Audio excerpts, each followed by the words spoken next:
اچھا، مسافر اور مریض کے لیے روزے کا کیا حکم ہے؟ اس کے لیے دیکھیں، روزہ تو ہر انسان پر فرض ہے،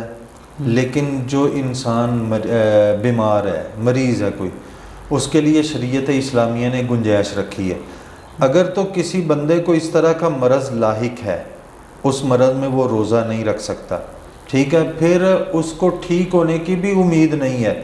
تو وہ اپنے روزے کا کفارہ دے لے، جس کو ہم فدیہ کہتے ہیں۔ بالکل وہ انسان اپنے روزے کا فدیہ دے۔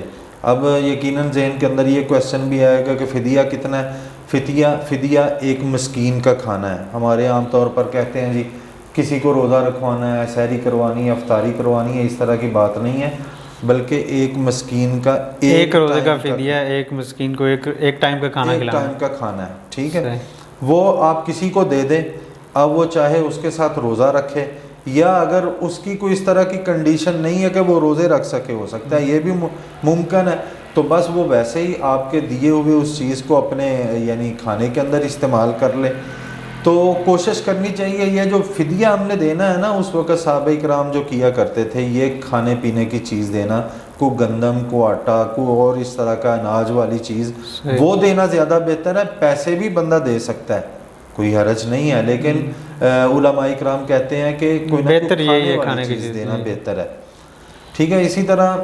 ہاں، جس مریض کو امید ہے کہ میں ٹھیک ہو جاؤں گا، کوئی مسئلہ بنا ہے، ٹھیک ہے، بخار ہو گیا، چھوٹا موٹا مسئلہ ہے، کوئی ایسا مرض ہے 2-4 دن، ہفتہ 10 دن رمضان کے بعد وہ ٹھیک ہو جائے گا،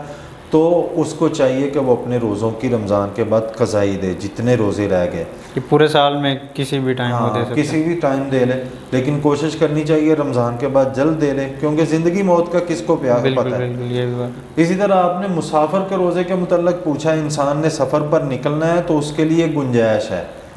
روزہ چاہے رکھ لے یا نہ رکھے۔ اس کے متعلق بہت ساری احادیث ہیں، جس طرح حضرت عائشہ رضی اللہ تعالیٰ عنہ فرماتی ہیں، حضرت حمزہ بن عمر الاسلمی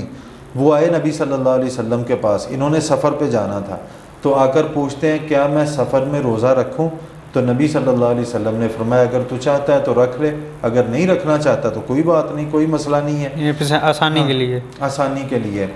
اسی طرح حضرت ابو سعید خدری رضی اللہ تعالیٰ عنہ کی صحیح مسلم میں روایت ہے، کہتے ہیں رمضان گزر رہا تھا، 16واں روزہ آ گیا، ہم مدینہ منورہ سے نکلے جہاد کے لیے، کسی سفر پہ ہم نے جانا تھا، غزوے پہ، تو کہتے ہیں اس راستے میں ہم میں سے بعض صحابہ کے روزے تھے اور بعض کا روزہ نہیں تھا، تو کسی نے کسی پر اعتراض نہیں کیا بھی تو نے کیوں روزہ رکھا ہے، نہ رکھنے والے نے نہ رکھنے والوں پر کوئی اعتراض کیا ہے، یعنی گنجائش رکھی ہے اگر بندے نے سفر کرنا ہے۔ اب بسا اوقات ہمارے لوگ یہ بھی کہتے ہیں اس وقت تو جی سفر آسان ہو گیا ہے، پہلے والے سفر بھی نہیں رہے، بھائی سفر آسان ہو مشکل ہو، شریعت نے گنجائش رکھی ہے، تو انسان کی مرضی ہے، رکھنا چاہتا ہے تو رکھ لے، نہیں رکھنا چاہتا، ہاں اتنا ضرور ہے اگر واقعتا نہیں انسان کہتا ہے یار مجھے کسی قسم کی کوئی فیلنگ نہیں ہے، کوئی مسئلہ نہیں ہے، تو رمضان کے روزے سے ذرا رمضان کے مہینے سے خوب جی بھر کے فائدہ اٹھانے کی کوشش کریں نا، ضرور اس کو ڈیلے کرنا ہے روزے کو۔